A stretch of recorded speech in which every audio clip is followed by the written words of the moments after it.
Captain Jake Morrison stood on the bridge of his ship, watching the stars through the main screen. The Iron Fang was his home, and he loved every piece of metal on it. The ship was not pretty like other vessels in the fleet. It looked dangerous, like a wolf ready to hunt. That was why his crew called it the Dire Wolf. Jake had been fighting in space for 15 years. He started as a young soldier and worked his way up through many battles. Pirates feared him across the outer colonies. When they heard the Iron Fang was coming, they would run to hide in asteroid fields or behind moons. The ship had new weapons that could cut through enemy armor like a hot knife through butter.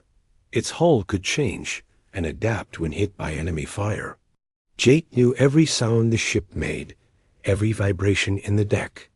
This was his world, and he was good at it. Today was different, though. Jake was angry, and his crew could see it in the way he walked. Admiral Hartwell had given him orders he did not like. He had to take the Admiral's daughter on a patrol mission, a princess on his warship. Jake spat into his coffee cup. Lieutenant Ben Cooper walked up to him. Ben had served with Jake for 5 years and knew when his captain was in a bad mood. Ben was a good officer, steady and reliable. He never asked many questions. "Captain, the shuttle is coming in now. Should I prepare the welcome ceremony?" Ben asked. "No ceremony. Just get her settled and keep her out of my way," Jake said. His voice was rough like sandpaper. "Yes, sir. Where should we put her quarters?" "Deck 3. Far from the bridge. And then make sure the crew knows she gets no special treatment. She follows ship rules like everyone else." Ben nodded and left. Jake turned back to the stars. He had fought hard to get command of the Iron Fang. He did not want some spoiled rich girl messing up his ship. 20 minutes later, Princess Lydia Hartwell stepped off the shuttle and onto Jake's ship. She was 25 years old, with blonde hair pulled back in a tight style. Her uniform was perfect, not a wrinkle anywhere.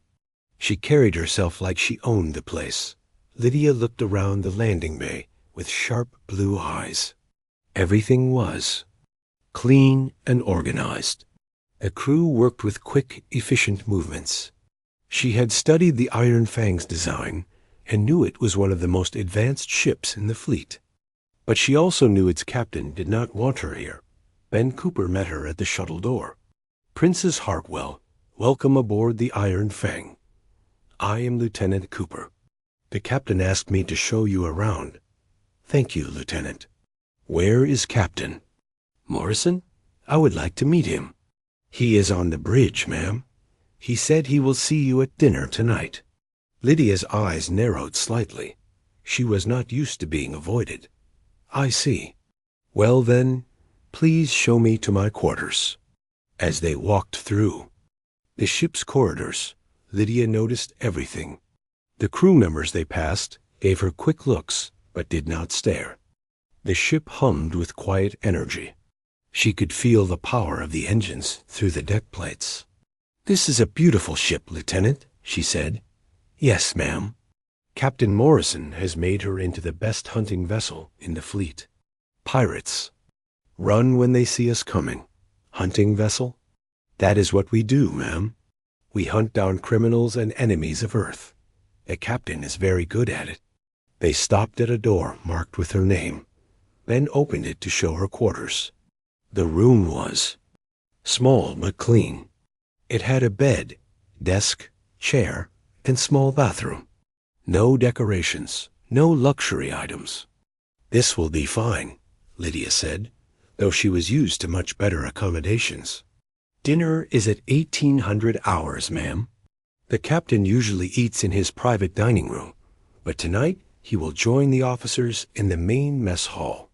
After Ben left, Lydia sat on her bed and thought about her situation. Her father had sent her here as punishment. She had argued with him about fleet strategy one too many times. He thought a few weeks on a patrol ship would teach her to respect military chain of command, but Lydia had her own plans. She had been studying alien cultures and languages for years. She believed the coming war with the Kethfer Empire could be avoided through diplomacy. Her father called her ideas foolish dreams. That evening, Lydia entered the mess hall at exactly 6 o'clock. The room fell quiet as officers looked up from their food.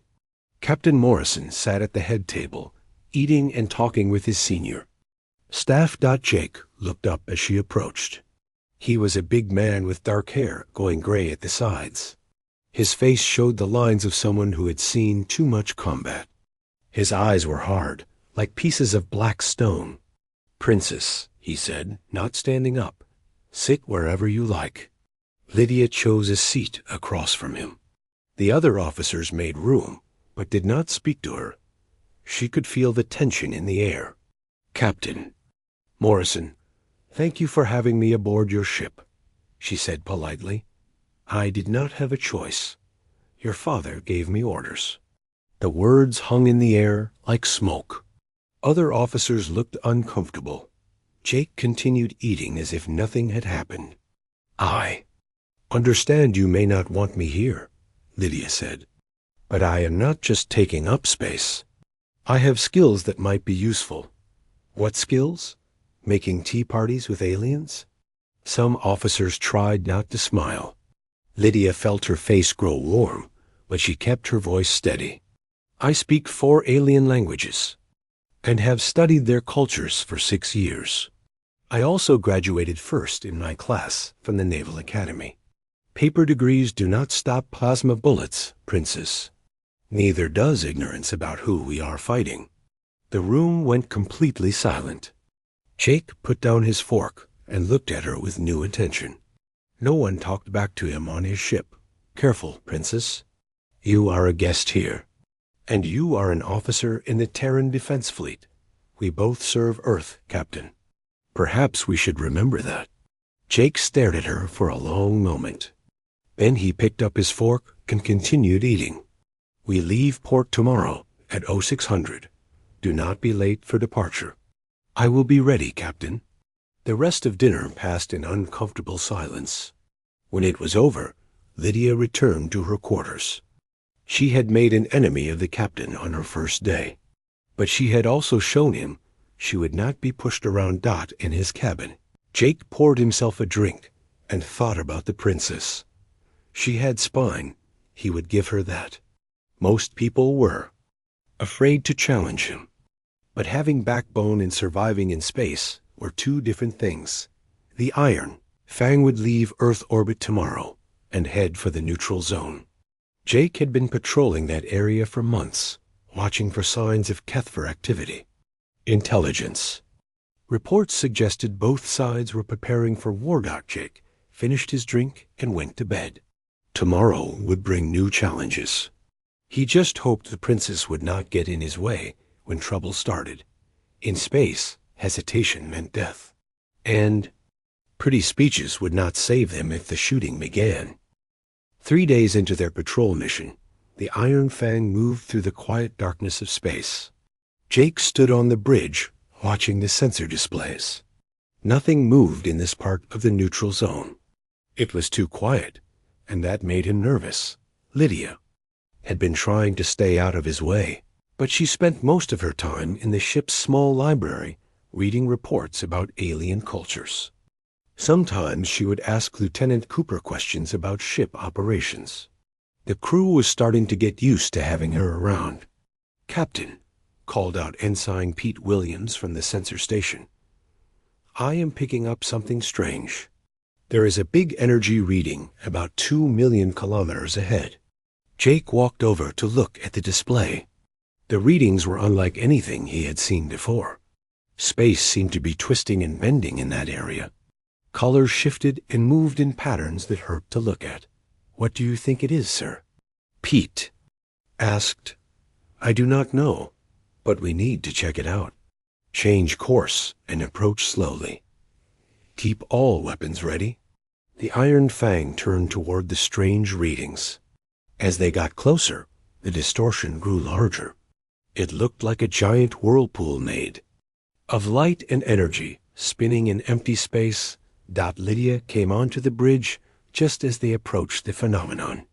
She had felt the ship change direction and wanted to see what was happening. "Captain, what is that thing?" she asked. "Some kind of space anomaly. I have never seen anything like it." The spinning energy suddenly flashed bright white.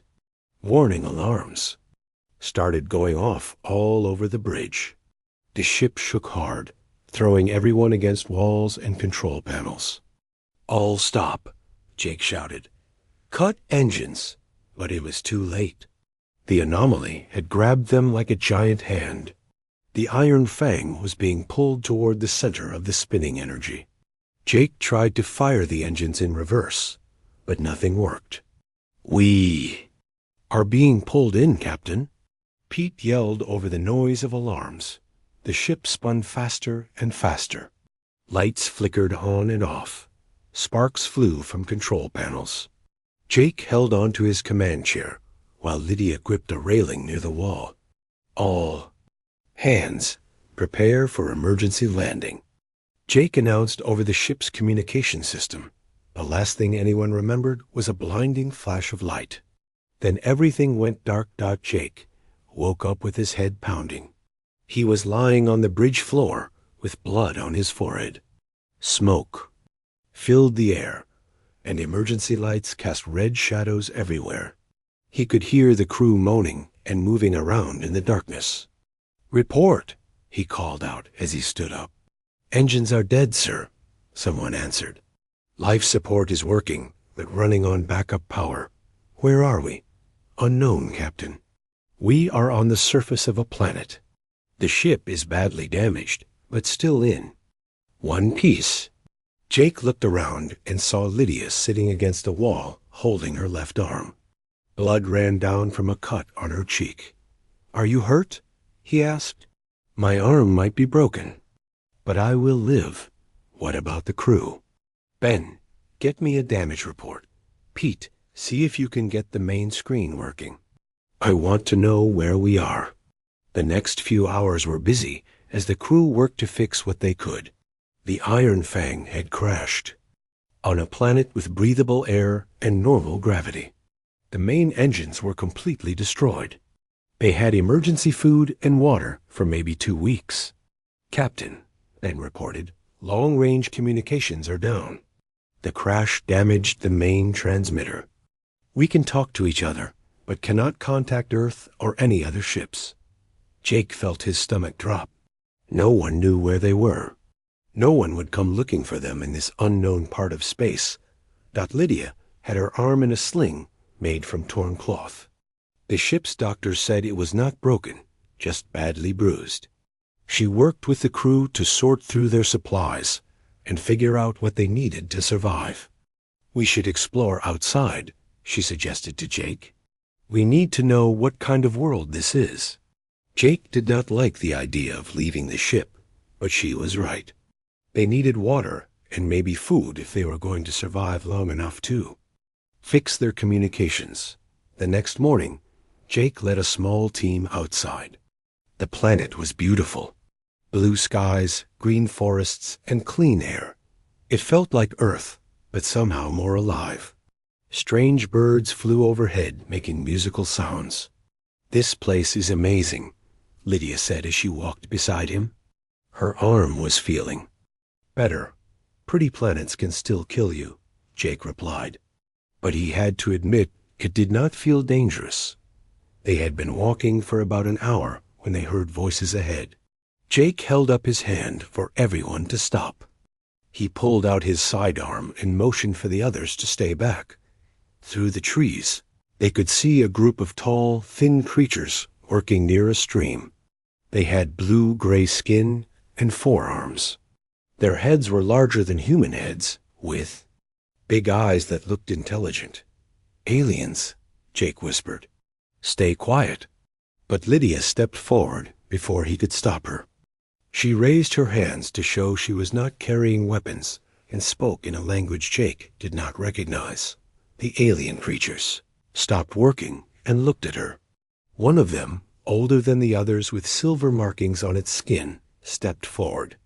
It spoke back to Lydia in the same strange language. "What are you doing?" Jake hissed. "Trying to communicate. I think this is a dialect of Veltar. I studied it, but never heard it spoken before." The conversation between Lydia and the alien continued for several minutes. Sometimes they used hand gestures when words did not work. Finally, the older alien nodded and spoke to the others in his group. "His name is Kreeth," Lydia explained to Jake. "He is a leader of this village. They are called the Veltar, and this is their home world. They have seen ships like ours crash here before, but the people in those ships tried to hurt them." "Are they hostile?" "No, they are peaceful farmers and builders. But they are afraid of us because other space travelers have been violent." Jake lowered his weapon. "Ask them if they will help us." More conversation followed. Then Kreeth gestured for them to follow him through the forest. The Veltar village was built around the stream, with round houses made from some kind of smooth white material. Children with the same blue-gray skin played in the water, while adults worked in gardens growing strange but beautiful plants. Kreeth brought them to the center of the village, where other adults gathered to look at the humans. They talked among themselves in worried voices. "They are having a debate," Lydia told Jake. "Some want to help us. Others think we will bring trouble." "What kind of trouble?" Before Lydia could answer, a loud roar echoed through the forest. Something big was moving through the trees toward the village.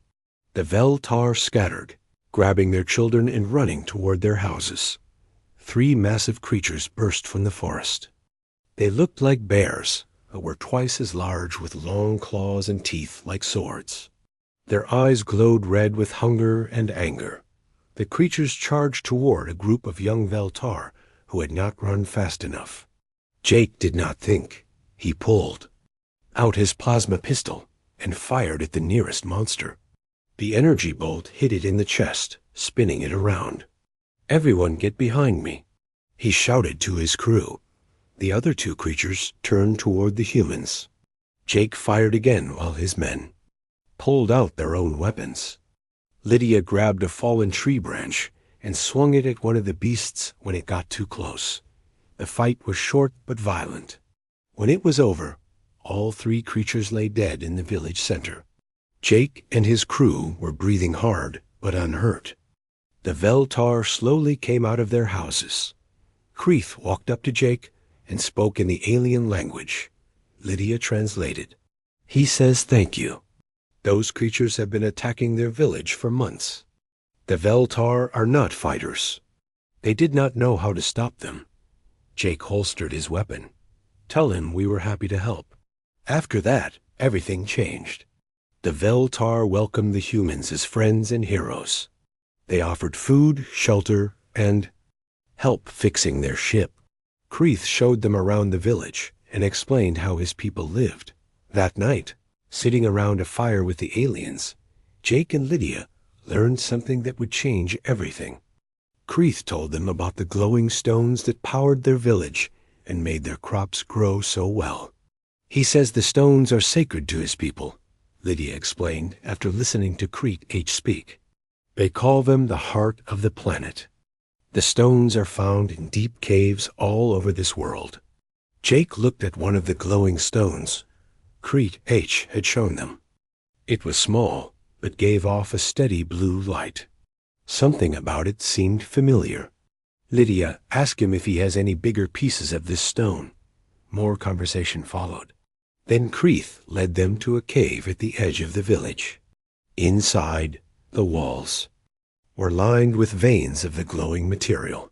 The entire cave pulsed with soft blue light.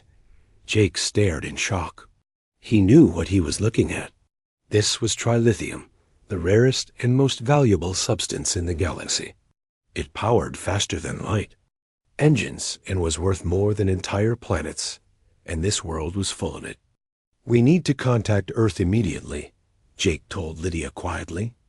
"When they find out about this place, everything will change." But their communications were still broken. and neither of them realized that their extended absence had already been noticed by both human and alien fleets. War clouds were gathering, and the Iron Fang was trapped in the middle of what would soon become a battlefield.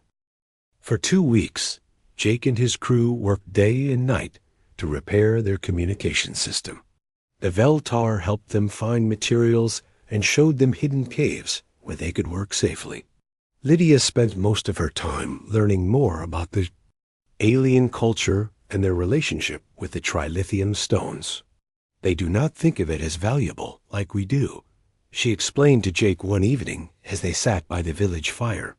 To them, the stones are alive. They believe the trilithium is what keeps their planet healthy and growing. Jake watched the Veltar children playing with small glowing stones like they were toys. On any human world, those stones would be worth millions of credits each. Here, they were as common as rocks. They have no idea what they are sitting on. He said quietly, "Maybe that is better. Look how happy they are." Jake had to admit the Veltar seemed more peaceful than most humans he knew. They had no wars, no crime, no hunger. Everyone worked together for the good of the village. It was hard to imagine such a life. Finally, Ben Cooper came running from the crash site with good news. "Captain, we got the communications working. The signal is weak, but we can reach other ships." Jake and Lydia hurried back to the Iron Fang. The bridge was still damaged, but the communication station worked well enough to send messages. Jake sat down and tried to contact Earth Command. "This is Captain Morrison aboard the Iron Fang. Can anyone hear me?" Static filled the speakers for a long time. Then a familiar voice answered. "Jake? Jake Morrison? This is Admiral Hartwell." "Where have you been? We thought you were dead." Lydia moved closer to the speaker. "Father? It is me, Lydia. We are alive but stranded. Lydia, thank God you are safe. We have been searching for you for 2 weeks. What happened?" Jake explained about the space anomaly and their crash landing. He was careful not to mention the trilithium yet. That news needed to be delivered in person, not over an open communication channel that anyone could hear. "We need rescue, Admiral. Our engines are completely destroyed. Can you send a ship to pick us up?" There was a long pause before Admiral Hartwell answered. When he spoke again, his voice was different, harder. "Jake, I have bad news. The situation has changed since you disappeared. We are at war." "War? With who?" "The Kethver Empire. 3 days ago, one of their fleets attacked our border colonies. We lost 2 entire settlements. The president has declared a state of war." Jake felt cold. "Are you sure the Kethver started?" "It? Intelligence reports confirm it." "But Jake, there is something else. The Kethver are claiming we attacked them first. They say human ships destroyed one of their mining stations." Lydia grabbed Jake's arm. Something was wrong with this story. "Father, that does not make sense. Why would both sides think the other attacked first?" "I do not know, Lydia, but it does not matter now. Both fleets are mobilizing. The largest space battle in history is about to begin." "Where?" Jake asked, though he was afraid he already knew the answer. "Your last known position, the neutral zone. Both sides think the other is hiding ships there. We are bringing everything we have. So are they." Jake's heart sank. The neutral zone included the space around this planet. 2 massive fleets were coming here to fight, and they had no idea about the peaceful Veltar civilization below. "Admiral, you cannot bring the fleet here. There are innocent aliens on this planet. They will be caught in the middle." "Aliens? What aliens?" Jake quickly explained about the Veltar, but he could tell Admiral Hartwell was not really listening. The Admiral's mind was focused on the coming battle. "We will deal with aliens later, Jake. Right now, I need to know if you have seen any Kethver ships in your area." "No, sir. Nothing." "Good. We should reach your position in 36 hours. The Kethver fleet will probably arrive around the same time. Stay hidden until we get there." The communication ended. Jake and Lydia sat in silence, thinking about what they had just heard. "This is a disaster," Lydia said finally. "Two fleets are going to fight a battle right here. The Veltar will be destroyed. Maybe we can warn them, get them to evacuate." "To where?" "This is their home. And even if they wanted to leave, they have no spaceships." Jake stood up and started pacing around. The damaged bridge. His mind was working on the problem, but every solution seemed impossible. There has to be something we can do. We cannot just sit here and watch them die. Lydia was quiet for a moment. Then she looked up at him with a strange expression. "Jake, what if both sides are wrong about who started this war?" "What do you mean?" "Think about it. Both humans and Kethver think the other side attacked first. But what if neither side really did? What if something else happened that made it look like an attack?" Jake stopped pacing. "Like what?" "I do not. No, but I have been studying both cultures for years. Neither side really wants this war. They are afraid of each other, but they are not naturally aggressive." "So what are you saying?" "I am saying maybe this whole war is based on a misunderstanding. And if we can prove that, maybe we can stop the fighting before it starts." Jake wanted to believe her, but he was a soldier. He knew how wars worked once they began. "Lydia, even if you are right, how can we prove it? We are stuck on this planet with a broken ship. We have something no one else has. We have been here for 2 weeks. We know this area of space better than anyone. If something strange happened here, we might be able to find evidence." Before Jake could answer, Ben Cooper came running onto the bridge again. This time he looked scared. "Captain, we have a problem. I was running diagnostics on our sensors when I picked up something. There are ships coming, a lot of ships." Jake moved to the sensor display. Even with their damaged equipment, he could see the readings clearly. 2 large fleets were approaching the planet from different directions.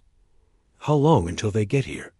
At their current speed, maybe 18 hours. They are coming fast. Jake studied the display more carefully. Something about the formation patterns looked familiar. "Ben, can you tell what types of ships these are?" "Some of them, sir. The Northern Fleet looks like human vessels. Battleships, cruisers, fighters. The Southern Fleet has a different design. Probably Kethver." Lydia joined them at the sensor station. "They are coming earlier than my father said they would, because they want to get here first. Each side thinks the other is already here waiting for them." Jake made a decision. "Ben, get the crew together. We need to make some preparations." "What kind of preparations, sir?" "We are going to try to stop a war." Ben looked confused, but he followed orders. Soon the entire crew of the Iron Fang was gathered in the damaged mess hall. Jake explained this situation. 2 fleets are coming here to fight each other. If that happens, the Veltar will be caught in the crossfire. We cannot let that happen. "But Captain," one of the crew members said, "we are just one ship. What can we do against 2? Entire fleets?" "I do not know yet, but we have to try." Lydia stood up. "There might be a way. If we can get both fleets to listen to us at the same time, maybe we can explain what really happened." "Why would they listen to us?" "Because my father commands the human fleet, and Captain Morrison has a reputation even the Kethver know about. If anyone can get their attention, it is us." Jake was not sure it would work, but it was their only chance. "What do you need?" "Help me repair our communications completely. We need to be able to talk to both fleets at once. And we need to position our ship where both sides can see us clearly. That means putting ourselves directly between 2 battle fleets. Yes, it is dangerous, but it is the only way." Jake looked around at his crew. They were scared but determined. These people had followed him through many dangerous situations. Now he was asking them to risk everything for aliens they barely knew. All right, people, you heard the princess. Let us get to work. We have less than 18 hours to save a planet. As his crew scattered to their tasks, Jake pulled Lydia aside. You know this probably will not work, right? Even if we can talk. To both fleets, they might not believe us. I know. But we have to try. These people saved our lives. Now we have to try to save theirs. Jake nodded. For the first time since she had come aboard his ship, he felt like he and the princess were truly working together. They had stopped being enemies and become partners. Now they just had to figure out how to stop a war with a broken ship and a lot of hope. The Iron Fang lifted off from the planet's surface, just as the two fleets appeared in the sky above. Jake had managed to get the engines working enough for short flights, but the ship was still badly damaged. Sparks flew from control panels as they climbed toward space. Both fleets are in position, Captain, Ben reported from the sensor station. The human fleet is spread out in attack formation on the north side. The Kethver ships are doing the same thing on the south side. Jake could see the fleets on his main screen now. Hundreds of ships on each side, all with weapons powered up and ready to fire. The space between them crackled with energy as both sides prepared for battle. Take us right into the middle, Jake ordered, between both fleets. Sir, that is extremely dangerous. If either side starts shooting, we will be caught in the crossfire. That is the point, Ben. They cannot fire at each other without hitting us first. The Iron Fang moved slowly toward the center of the battlefield. As they got closer, both fleets noticed the small ship approaching. Warning messages started coming in on all communication channels. Unknown vessel, you are entering a combat zone. Leave immediately, or you will be fired upon. This is the Kethver Fleet Commander. Human ship, retreat now or face destruction. Jake ignored the warnings and kept flying toward the middle. When they reached the exact center point between the two fleets, he gave the order to stop engines. Open communication channels to both fleets, he told Lydia. Full broadcast on all frequencies. Lydia's hands moved quickly over the communication controls. Channels open, Jake. Both sides can hear us. Jake took a deep breath. Everything depended on the next few minutes. This is Captain Jake Morrison of the Earthship Iron Fang. Admiral Hartwell, Supreme Commander Thekvar, I need both of you to listen to me. The response came quickly from both sides. Jake, get out of there immediately. This is a combat zone. That was Admiral Hartwell's voice. Human Captain, you have 30 seconds to move your ship before we open fire. The second voice was deeper, with an accent that sounded like rocks grinding together. That had to be the Kethver commander. I am not moving, Jake said calmly, and neither of you is going to fire, because what you are about to do is wrong. Jake, have you lost your mind? Admiral Hartwell shouted over the radio. No, sir. I have found it. This whole war is based on lies and misunderstandings. Neither side attacked the other. There was silence from both fleets. Jake could see weapon systems powering up on the nearest ships. He had maybe 1 minute before someone decided to shoot through him to get at their enemies. Lydia moved closer to the communication microphone. Father, Supreme Commander Thekvar, my name is Princess Lydia Hartwell. I have been studying both of your cultures for years. I know you are both honorable people who do not want this war. Lydia, you do not understand the situation, her father replied. The Kethver attacked our colonies without warning. The alien commander spoke next. The humans destroyed our mining station and killed thousands of our people. There can be no peace after such an act. But that is exactly my point, Lydia continued. You both think the other side attacked first. What if you are both wrong? Jake watched the sensor readings. Ships on both sides were moving closer, tightening the circle. Around the Iron Fang, he could see weapon ports opening on the nearest vessels. "Supreme Commander," Jake said, addressing the alien fleet directly, "I know your reputation. You are called the Honorable Warrior by your own people. You do not make war on civilians or start fights without cause. This is true, human captain. But your people fired first. And Admiral Hartwell, you have spent your whole career protecting Earth and its colonies. You do not send fleets to attack unless you are absolutely certain of your intelligence. The evidence is clear, Jake. Kethver ships were detected at the site of the attack. What if the evidence was planted? What if someone wanted you to think the other side attacked?"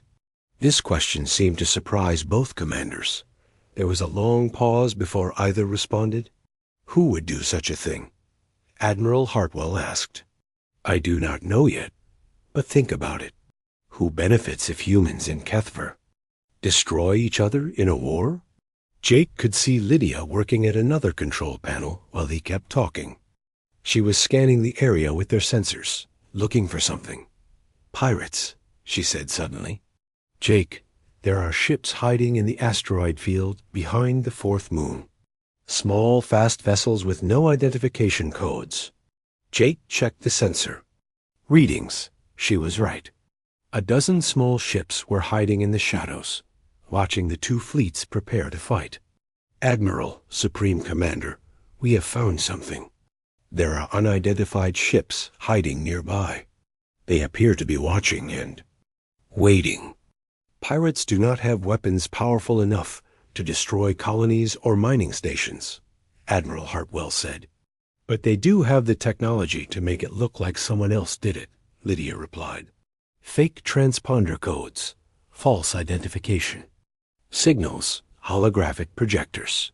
Pirates have been using these tricks for years." Supreme Commander Thikvar spoke again.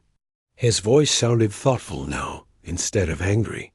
"The attack on our mining station came from ships using human identification codes. But the weapons signatures were not exactly right.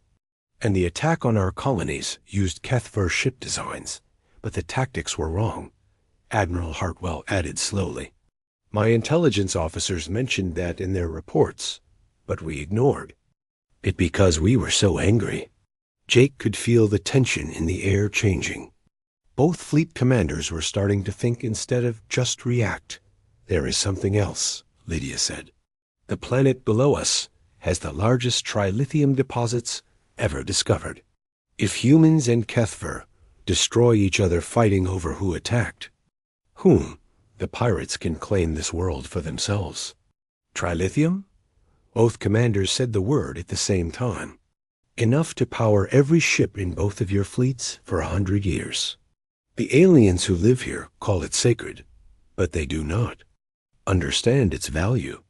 Pirates would kill them all and strip mine the planet."